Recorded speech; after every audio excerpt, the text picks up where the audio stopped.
In 1494, two European kingdoms split the entire planet in half. And they did it without asking a single person who already lived there. How did Spain and Portugal manage to claim entire continents with just one signature? This is the story of the Treaty of Tordesillas, a document that would forever change the future of the Americas. To get what happened, we need to go back to a world buzzing with excitement and fear. The year is 1493. Christopher Columbus has just returned to Spain, and he's brought back incredible stories of a new world, a land he claims is ripe for the taking. This news sent shockwaves across Europe, especially to Spain's biggest rival, Portugal. The race for global dominance was officially on, and the Pope himself was about to step in to draw a line on the map that would shape history for centuries to come. Spain's monarchs, Ferdinand and Isabella, lay claim to these new lands. But on the other side of the Iberian Peninsula, Portugal is watching nervously. For decades, Portugal had dominated the seas, establishing a vast trading empire along the African coast and into the Indian Ocean. They had their own papal grants, securing their routes. Now, Spain's sudden discoveries threatened to cut them out of the biggest prize of all. Tension between these two 15th century superpowers was at an all-time high.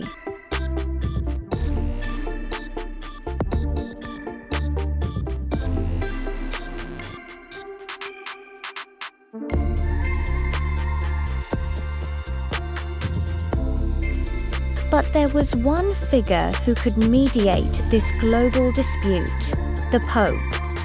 At the time, the Catholic Church was not just a religious institution. It was a major political power broker in Europe. The Pope, Alexander VI, a Spaniard himself, was seen by many as having the authority to settle international conflicts. Before the treaty, the Pope issued a series of official decrees known as papal bulls. These documents granted Spain rights to the lands Columbus had found. Drawing a line from the North Pole to the South Pole, 100 leagues west of the Azores and Cape Verde Islands. Everything to the west of that line was for Spain. The Pope claimed the authority to divide lands, even lands he had never seen. This set the stage for an official, binding agreement between the two rival kingdoms. So, what exactly was the Treaty of Tordesillas, signed on June 7, 1494, in the Spanish town of Tordesillas? It was an agreement between Spain and Portugal to settle their conflicting claims. It took the Pope's initial line and formalized it.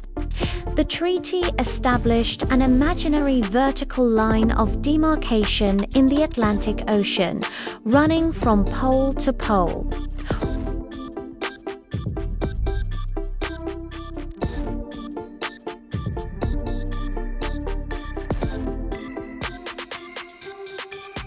No accurate maps of the Americas existed. The sheer scale of the continents was completely unknown. Yet, with a stroke of a pen, the world was split with mathematical confidence. This wasn't just about discovery, it was about ownership. The treaty was a preemptive carve-up of a world that Europeans were only just beginning to comprehend. But here's where it gets even more interesting. The Portuguese were not entirely happy with the Pope's original line. They argued it was too far east and would limit their access to the Atlantic, especially their crucial sailing routes around Africa. So they negotiated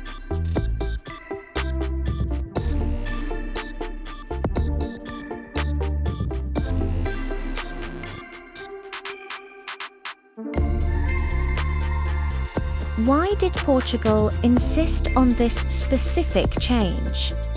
Some historians believe they already had secret knowledge of land in the South Atlantic.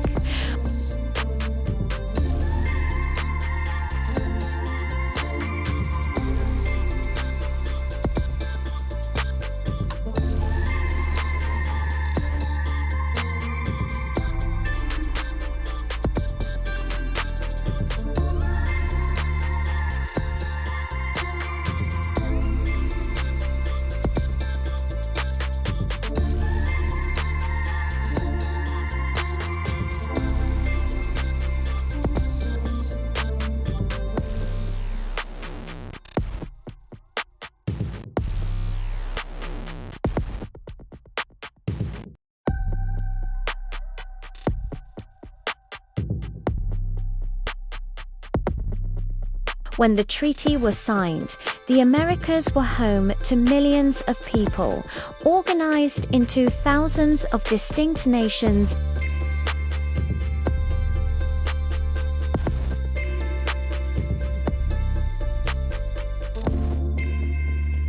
Yet, their existence was completely ignored. The Treaty of Tordesillas was a conversation between two European powers about lands that were already inhabited.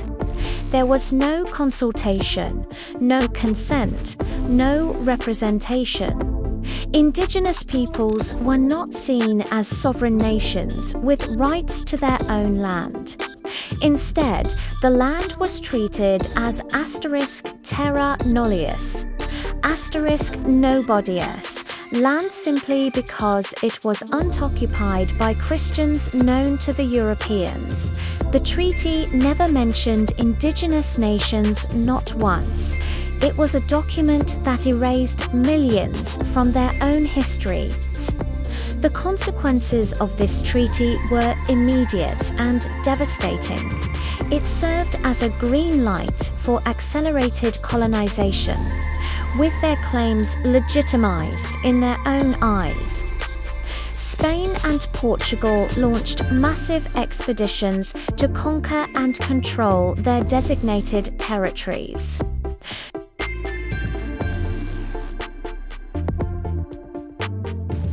This led directly to the brutal subjugation of indigenous populations, the establishment of forced labor systems like the encomienda, and the transatlantic slave trade to work the mines and plantations.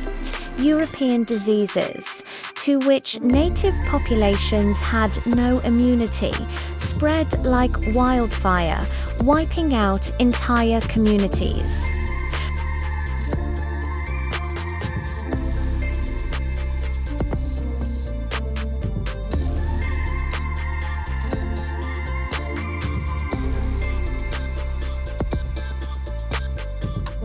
The line on the map became a justification for violence and exploitation on an unprecedented scale.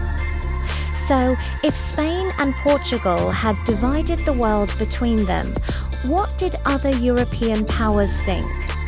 They laughed.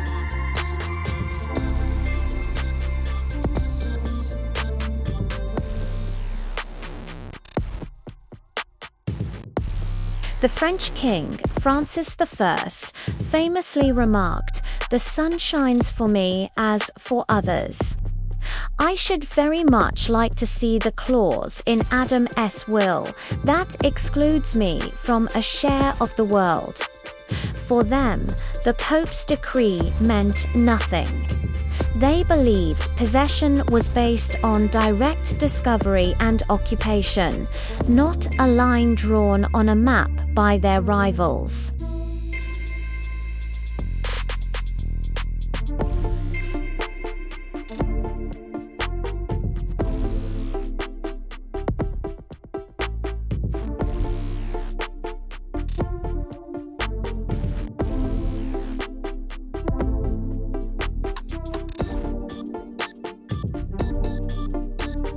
Other powers laughed at the treaty and then ignored it, kicking off a new era of global competition for empire. Even though it was widely ignored by other nations, the treaty's long-term impact is undeniable. Just look at a modern map of the Americas. The division between a predominantly Spanish-speaking Latin America and a Portuguese-speaking Brazil is a direct legacy of that line drawn in 1494, while modern borders were shaped by centuries of wars, independence movements, and further colonization. The treaty established the initial colonial blueprint. It laid the foundation for the linguistic, cultural, and political contours of the continent. More than that, it normalized a colonial mindset, the idea that powerful nations had the right to claim and control foreign lands and peoples.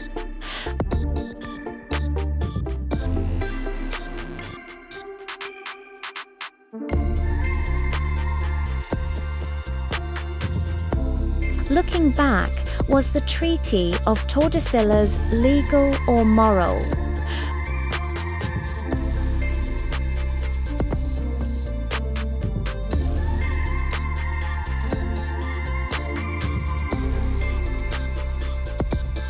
But by any modern standard of international law and human rights, it was an egregious act.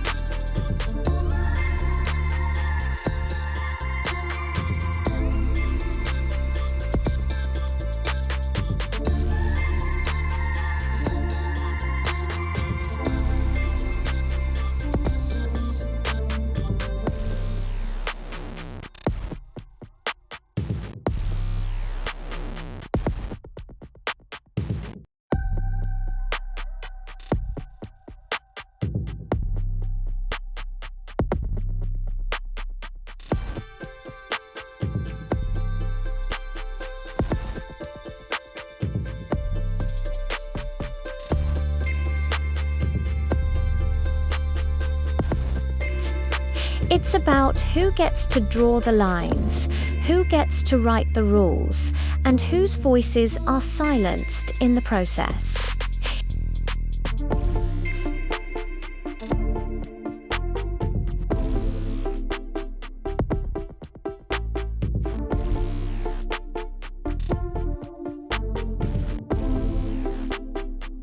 And comment below, was this the most unfair treaty in history?